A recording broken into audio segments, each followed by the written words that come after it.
Hello friends, एक बार फिर से स्वागत है आपके अपने YouTube channel mission board exam 2021 में।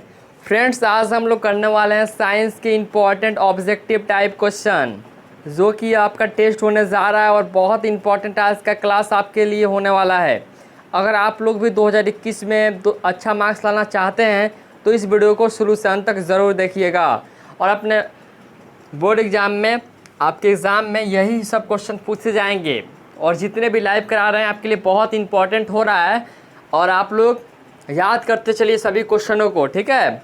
तो चलिए, जितने भी स्टूडेंट लाइव को ज्वाइन कर लिए हैं तो जल्दी से एक बार वीडियो को लाइक कर दीजिए और अपने दोस्तों के पास भी शेयर कर दीजिए जल्दी से।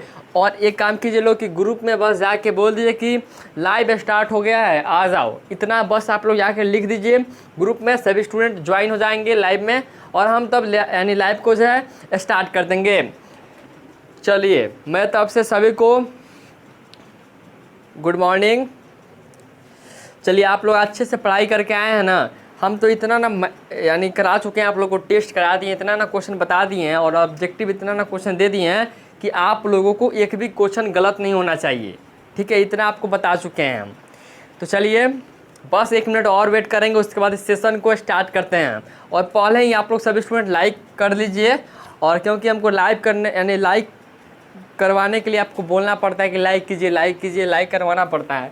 यह देखिए, आप लोगों को पहले ही सोचना चाहिए कि अगर इतना मेहनत लगता है क्वेश्चन लिखने में तो एक लाइक करने में क्या जाता है। फ्री में पढ़ाया जा रहा है तो पढ़िए लोग, और वीडियो को लाइक कमेंट शेयर भी कीजिए लोग। और आपका एक कमेंट है ना, कमेंट आप लोग जब कमेंट करते हैं ना किस टॉपिक पे वीडियो चाहिए तो बहुत बढ़िया लगता है, ठीक है। कमेंट आपका देखते हैं ना तो बहुत अच्छा लगता है हमको।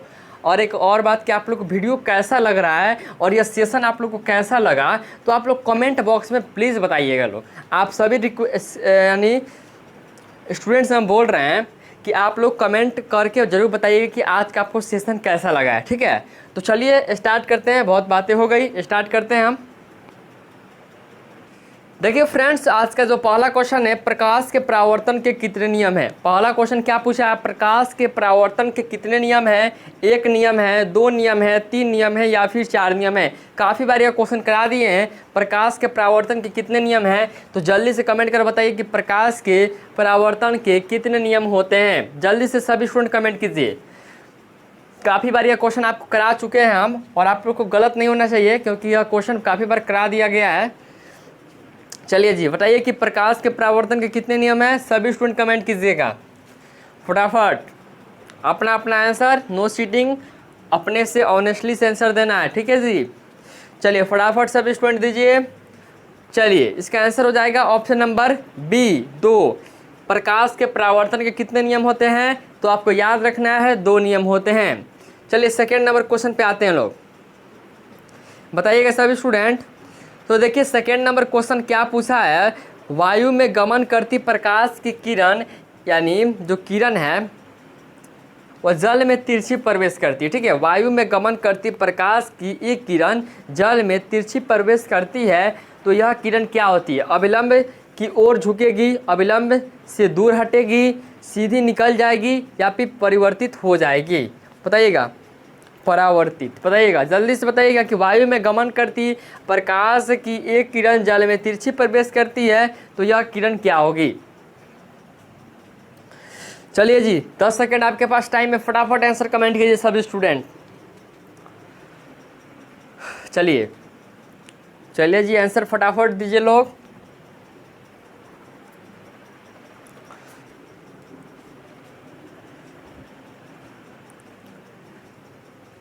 चलिए वेरी गुड, ऑप्शन नंबर दूसरा का ए आंसर सही है। अविलंब की ओर झुकेगी, वायु में गमन करती प्रकाश की किरण यानी जल में जो है यानी पानी में जो तिरछी प्रवेश करती यह किरण जो अविलंब की ओर झुकेगी, ठीक है।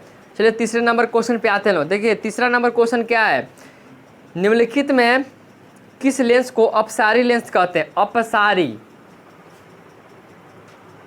अपसारी लेंस किसे कहते हैं।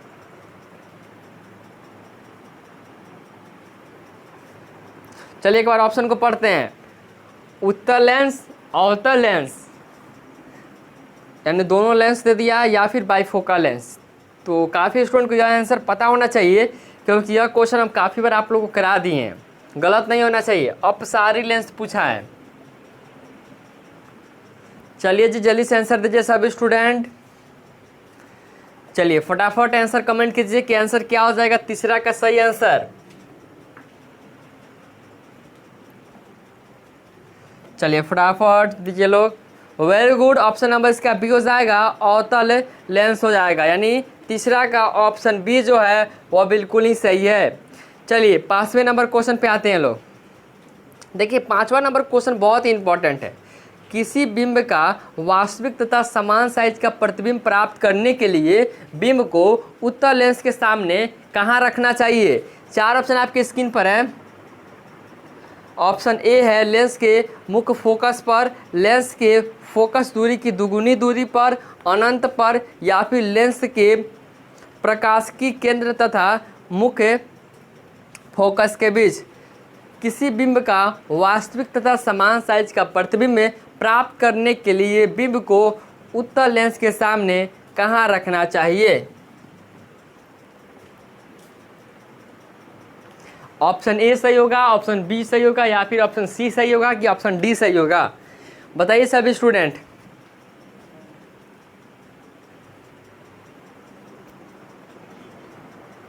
चलिए इसका आंसर हो जाएगा ऑप्शन नंबर बी, लेंस के फोकस दूरी की दुगुनी दूरी पर। ठीक है, चौथा का ऑप्शन बी जो है वह बिल्कुल ही राइट आंसर है। 5वां नंबर क्वेश्चन देखिए, मानव नेत्र जिस भाग पर किसी वस्तु का प्रतिबिंब बनाता है वह है। मानव नेत्र जिस भाग पर किसी वस्तु का प्रतिबिंब बनाता है वह है कॉर्निया, परितारिका, पुतली या दृष्टिपटल। बताइए सभी स्टूडेंट कि मानव नेत्र जिस भाग पर किसी वस्तु का प्रतिबिंब बनाता है वह क्या है? चलिए जी जल्दी से आंसर दीजिए सभी स्टूडेंट फटाफट। चलिए बहुत सारे स्टूडेंट को पता होगा इसका आंसर। चलिए बहुत बढ़िया, सही भी आ गया है, वेरी गुड, दृष्टिपटल। तो देखिए लोग, दृष्टिपटल को एक और नाम से हम लोग जानते हैं रेटिना। जब आपके ऑप्शन में दे दे रेटिना तो रेटिना सही कीजिएगा, या फिर दृष्टिपटल दे तो दृष्टिपटल, और मान लीजिए दे दे दृष्टिपटल यानी रेटिना तो आप लोग उसको टिक कर लीजिएगा। ठीक है,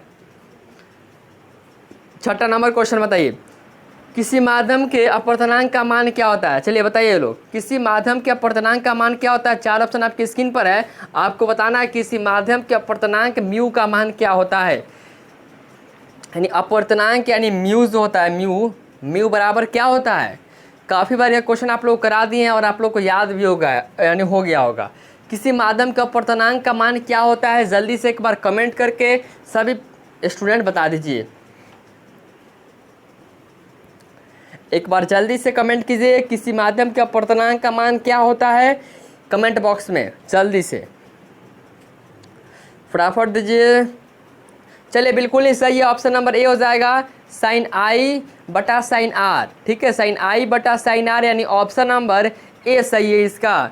चलिए 7वें नंबर क्वेश्चन पे आते हैं। देखिए क्वेश्चन क्या पूछा है, किसी लेंस के आवर्धन का एसआई मात्रक निम्नलिखित में से कौन है? यानी लेंस के आवर्धन का एसआई मात्रक क्या होता है? मीटर होता है, सेंटीमीटर होता है, मिलीमीटर होता है, या मात्रा विहीन होता है? किसी लेंस के आवर्धन का एसआई मात्रक क्या होता है? चलिए आपके पास 10 सेकेंड टाइम है, जल्दी से कमेंट कीजिए सभी स्टूडेंट फटाफट, जल्दी कमेंट कीजिए फटाफट, लेट मत कीजिए लोग। अब तो आपको प्रैक्टिस हो गया होगा कि कैसे कमेंट करते हैं जल्दी से जल्दी। तो फर्स्ट क्वेश्चन नंबर लिखिए और उसके बाद ऑप्शन लिखिए, ऑप्शन ए होगा या फिर बी होगा या फिर ऑप्शन सी होगा या फिर डी होगा। आपको तो इसमें बहुत अच्छा हो गया होगा, टाइपिंग तेज़ी में कर रहे होंगे आप लोग, इतना दिन से प्रैक्टिस हो रहा है। वेरी गुड, ऑप्शन नंबर इसका डी हो जाएगा, मात्रा विहीन। ठीक है, लेंस क्या है? आवर्धन का सही मात्रक मात्रा विहीन, यानी ऑप्शन नंबर 7वें का डी हो जाएगा। चलिए बताइए लोग, तारे का टिमटिमाना प्रकाश के किस घटना को दर्शाता है? प्रकाश का परावर्तन, प्रकाश का अपवर्तन, या फिर प्रकाश का प्रकीर्णन, या प्रकाश का वर्ण विक्षेपण? तारों का टिमटिमाना प्रकाश के किस घटना को दर्शाता है? ऑप्शन नंबर ए में दिया हुआ है प्रकाश के परावर्तन, प्रकाश के अपवर्तन, या फिर प्रकाश के प्रकीर्णन, या प्रकाश के वर्ण विक्षेपण। काफ़ी बार ये क्वेश्चन आप लोग करा दिए हैं और आपके बोर्ड एग्जाम में सब्जेक्टिव में भी ये क्वेश्चन आते हैं, जो तारे होते हैं वो क्यों टिमटिमाते हैं। क्वेश्चन होगा आपके बोर्ड एग्जाम में, रहेगा, देखिएगा, ऐसा ऐसा क्वेश्चन पूछता है, ठीक है। तो यह वायुमंडलीय अपवर्तनांक यानी प्रकाश के अपवर्तन के कारण ऐसा होता है। तो हम सब्जेक्टिव भी कराना स्टार्ट कर रहे हैं, अब हम रोज़ रोज़ आपको वीडियो भी डालेंगे, ठीक है। चलिए, वेरी गुड। ऑप्शन नंबर इसका बी जो है वो बिल्कुल ही सही है, प्रकाश के अपवर्तन, ठीक है। ऑप्शन नंबर 8वें का ऑप्शन बी जो है वह बिल्कुल ही सही है। चलिए 9वें नंबर क्वेश्चन पे आते हैं लोग। देखिए, यह क्वेश्चन भी कराए हैं आप लोगों को। किसी चालक का प्रतिरोध निम्नलिखित में किस पर निर्भर करता है। किसी चालक का प्रतिरोध निम्नलिखित में किस पर निर्भर करता है। चालक की लंबाई पर, चालक के अनुप्रस्थ काट क्षेत्रफल पर, या फिर चालक के पदार्थ की प्रकृति पर, या फिर इनमें से कोई नहीं। किसी चालक का प्रतिरोध निम्नलिखित में किस पर निर्भर करता है। आप लोग को बताना है जी कि किसी चालक का प्रतिरोध निम्नलिखित में किस पर निर्भर करता है। चलिए, ओनली 10 सेकेंड आपके पास टाइम है।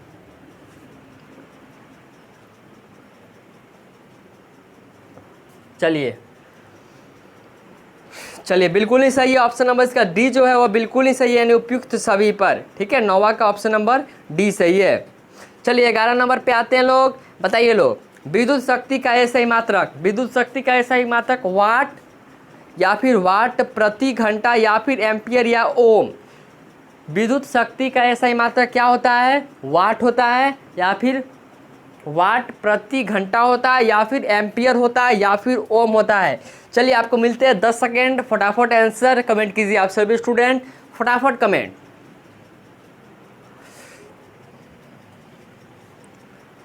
चलिए जी, आंसर फटाफट।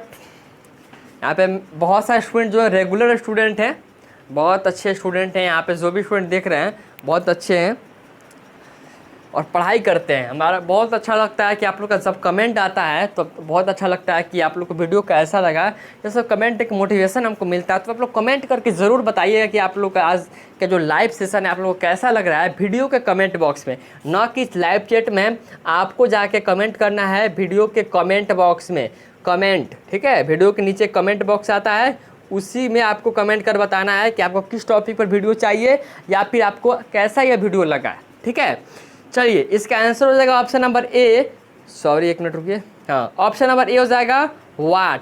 विद्युत शक्ति का ऐसा ही मात्रक वाट होता है, ठीक है। चलिए 11 नंबर पे आते हैं। विद्युत परिपथ में विद्युत धारा को मापने के लिए निम्नलिखित में किस युक्ति का उपयोग होता है। विद्युत परिपथ में विद्युत धारा को मापने के लिए निम्नलिखित में से किस युक्ति का उपयोग होता है। गैल्वेनोमीटर, वोल्टमीटर, आमीटर या वोल्टामीटर।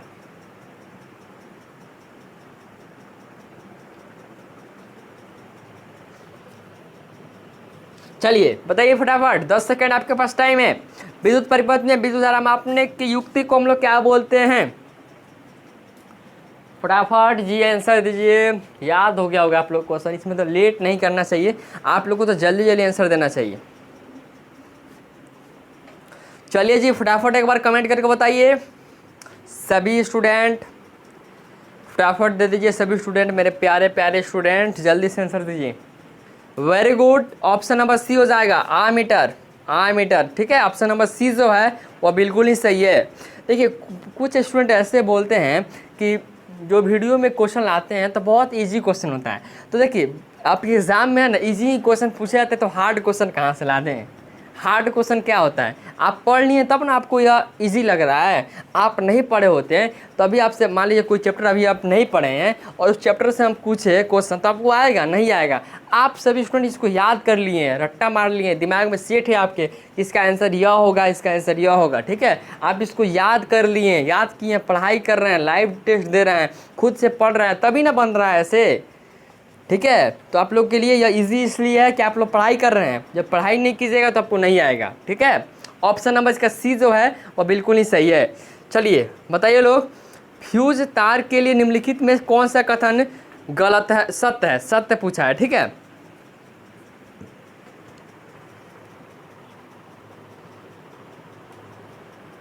बताइए इसमें से एक बात, 4 ऑप्शन आपको दिया हुआ है कि इसमें से आपको एक बात सही दिया हुआ है और 3 बात जो है वह गलत दिया हुआ है।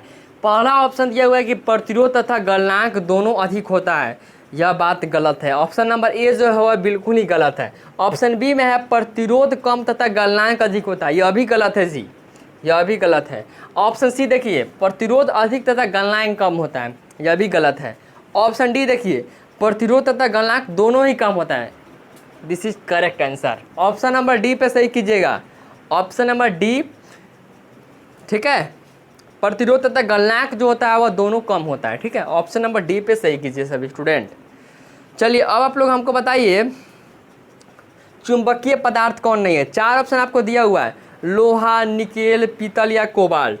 तो देखिए चुंबकीय का मतलब क्या होता है, जो चुंबक होता है, आप लोग चुंबक देखे होंगे, जो भी चीज़ को हम सटाते हैं उसमें, जैसे लोहा हो गया, लोहा को हम लोग चुंबक में सटाएंगे तो लोहा तो उसको यानी जो लोहा को अपने ओर आकर्षित कर लेगा, ठीक है, आकर्षित कर लेगा।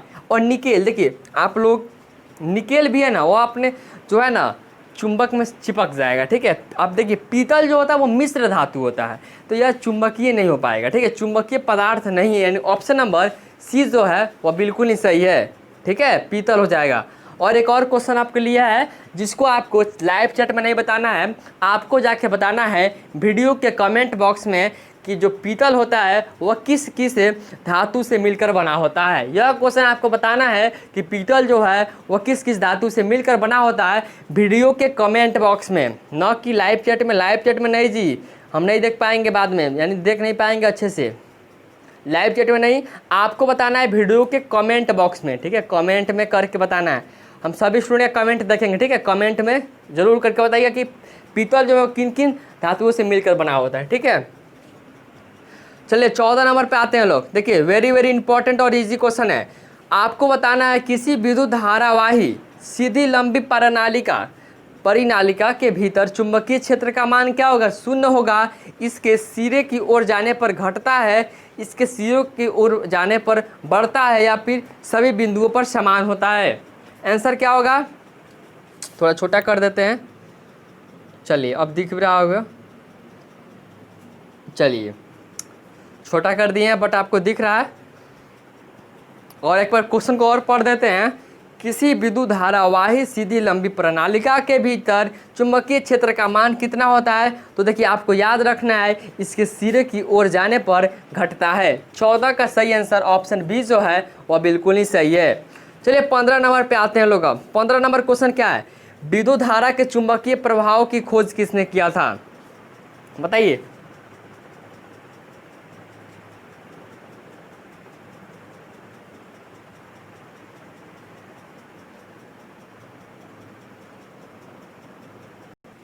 चलिए जी जल्दी से बताइए कि विद्युत धारा के चुंबकीय प्रभाव की खोज किसने किया था। काफ़ी बार आप लोगों को बताए हुए हैं, जल्दी से एक बार बताइए कि विद्युत धारा के चुंबकीय प्रभाव की खोज किसने किया था। चलिए जी फटाफट आंसर दीजिए सभी स्टूडेंट जल्दी से। चलिए लेट नहीं करेंगे जी, इसमें हम 24 क्वेश्चन आप लोग को करने वाले हैं, 24 क्वेश्चन, और इसमें कर लेंगे लोग 24 क्वेश्चन जो बचेगा, और भी 24 क्वेश्चन है, इसको अगले लाइव टेस्ट में हम लोग कर लेंगे लोग, ठीक है।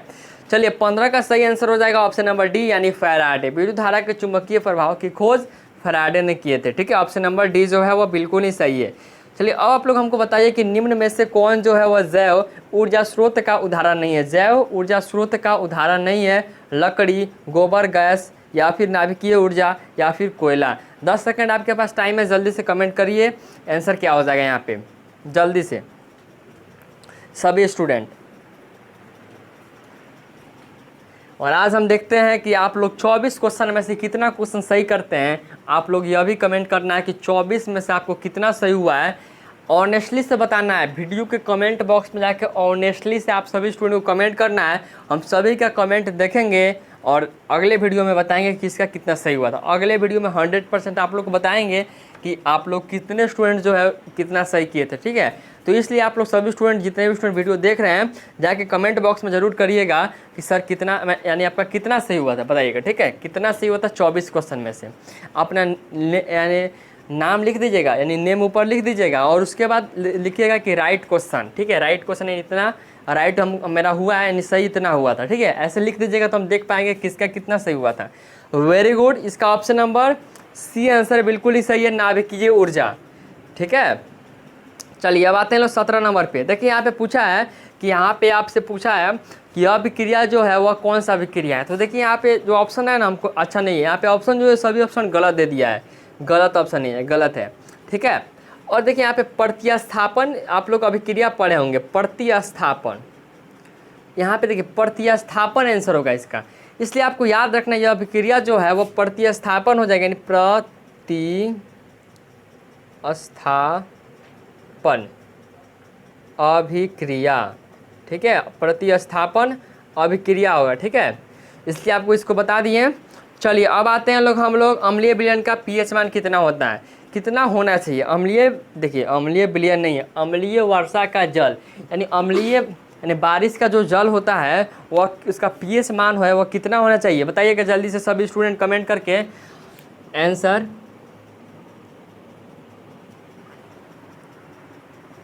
बताइए कि अम्लीय वर्षा के जल का पीएच मान क्या होता है।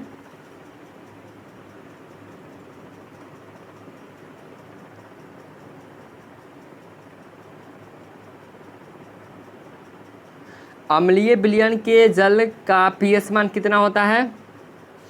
एक बार बताइए कि अम्लीय विलयन का, सॉरी अम्लीय विलयन बोल दे रहे हैं, अम्लीय वर्षा के जल का पीएच मान, अम्लीय वर्षा के जल का पीएच मान यानी बारिश का पानी, ठीक है। ऑप्शन क्या हो जाएगा बताइएगा जल्दी से आप लोग स्टूडेंट।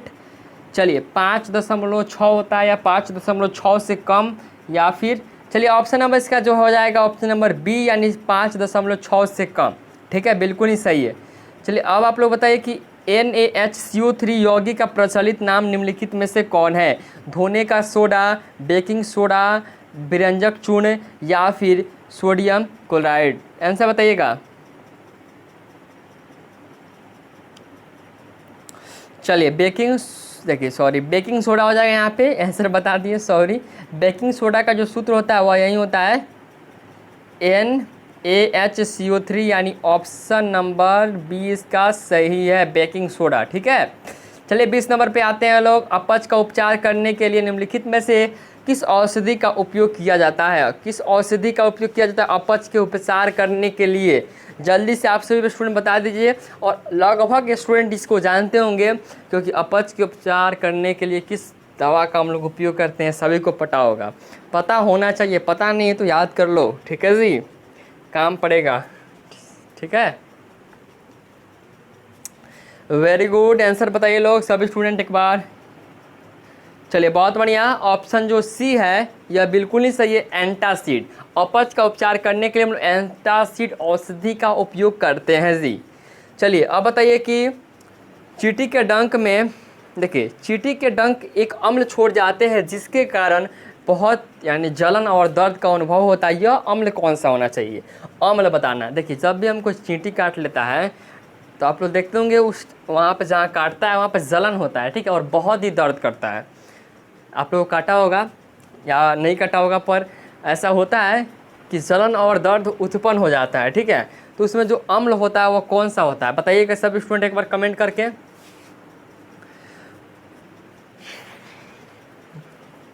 चलिए बहुत बढ़िया, ऑप्शन नंबर ए हो जाएगा, मेथेनोइक अम्ल। इसको एक और नाम से जानते हैं लोग, फॉर्मिक अम्ल के नाम से भी, ठीक है। यानी 21 का सही आंसर ऑप्शन ए जो है वह बिल्कुल ही सही है, ठीक है। चलिए 22 नंबर पे आते हैं लोग। देखिए ऑक्जेलिक अम्ल निम्नलिखित में किस में पाया जाता है, ऑक्जेलिक अम्ल निम्नलिखित में किस में पाया जाता है, जल्दी से एक बार कमेंट करें मेरे प्यारे प्यारे स्टूडेंट, बताइए प्यारे प्यारे स्टूडेंट जी। और देखते हैं कौन सा ऐसा बाहुबली है इस यानी इस लाइव में जो सबसे पहले राइट आंसर देता है। सॉरी आज नेम नहीं बोल रहे हैं, बुरा मत मानिएगा, देखिए लेट हो जाता है इसलिए हम नेम नहीं बोलते, और नेटवर्क प्रॉब्लम इतना हो रहा है ना, इसलिए हम जब एक बार नेटवर्क सही हो जाता है उसके बाद हम कराते चलते रहे कि दिक्कत नहीं हो, ठीक है। चलिए ऑक्जेलिक अम्ल निम्नलिखित में किस में पाया जाता है, तो देखिए टमाटर में ऑक्जेलिक अम्ल पाया जाता है, टमाटर में ऑक्जेलिक अम्ल पाया जाता है, यानी ऑप्शन नंबर ए जो है वह बिल्कुल ही सही है। चलिए आप लोग हमको बताइए कि CaSO4 × 1/2H2 निम्नलिखित में से किसका अनुसूत्र होता है, यानी रासायनिक सूत्र किसका होता है, गलत नहीं होना चाहिए जी, गलत नहीं करना है जी मेरे प्यारे प्यारे स्टूडेंट, गलत नहीं, चलिए गलत नहीं जी। चलिए बहुत बार बता दिए आप लोग इस क्वेश्चन को। चलिए ऑप्शन नंबर इसका जो सी है प्लास्टर ऑफ पेरिस वह बिल्कुल ही सही है, यानी 23 का ऑप्शन सी जो है वह बिल्कुल ही सही है। चलिए आज का अंतिम क्वेश्चन देखते हैं लोग, और आज यहीं पे एंड कर देंगे लोग, और कल जो 24 क्वेश्चन बचा है उसको कल कंप्लीट करेंगे लोग। निम्नलिखित में कौन सा धातु, देखिए धातु बोला है कि कमरे के ताप पर तरल अवस्था में पाया जाता है। तरल अवस्था में कौन सा धातु पाया जाता है बताइएगा जल्दी से। धातु पूछा है, धातु न कि अधातु पूछा है, बताइए। लास्ट क्वेश्चन है जी, अंत भला तो सब भला। अंतिम क्वेश्चन है और सही करके जाइए लोग। चलिए आंसर दे दीजिए। चलिए बहुत बढ़िया, ऑप्शन नंबर ए हो जाएगा पारा, पारा या मरकरी, मरकरी। तो चलिए जी आज के लाइव को यहीं पे एंड करते हैं, और एंड करने से पहले आप लोगों से एक रिक्वेस्ट है कि आप लोग अभी तक इस वीडियो को लाइक नहीं किए हैं तो प्लीज़ एक लाइक ज़रूर कर दीजिएगा, क्योंकि एक लाइक आपका मेरे लिए बहुत बड़ा मोटिवेशन देता है, ठीक है। तो आप लोग एक बार वीडियो को लाइक कर दीजिए सभी स्टूडेंट। देखिए वीडियो को लाइक करने से कुछ भी नहीं होता है, इससे हमको एक मोटिवेशन मिलता है, ठीक है। मोटिवेशन के लिए आपको बोलते हैं लाइक कीजिएगा, और कमेंट आज जितना क्वेश्चन आपको बोल रहे हैं कमेंट कीजिएगा, और ज़रूर बताइएगा कि आपका कितना क्वेश्चन राइट हुआ अपने नेम के साथ, ठीक है। और ऑनेस्टली से बताइएगा, ठीक है, जितना सही हुआ हो उतना ही बताइएगा, ठीक है। और वीडियो को लाइक कीजिएगा, अपने दोस्तों को भी बुला कर लाइए इस टेस्ट में। तो चलिए इसको इस पर एंड करते हैं, और मिलते हैं लोग शाम में 6:30 बजे, ठीक है। 6:30 बजे मिलते हैं, ठीक है। चलिए गुड बाय।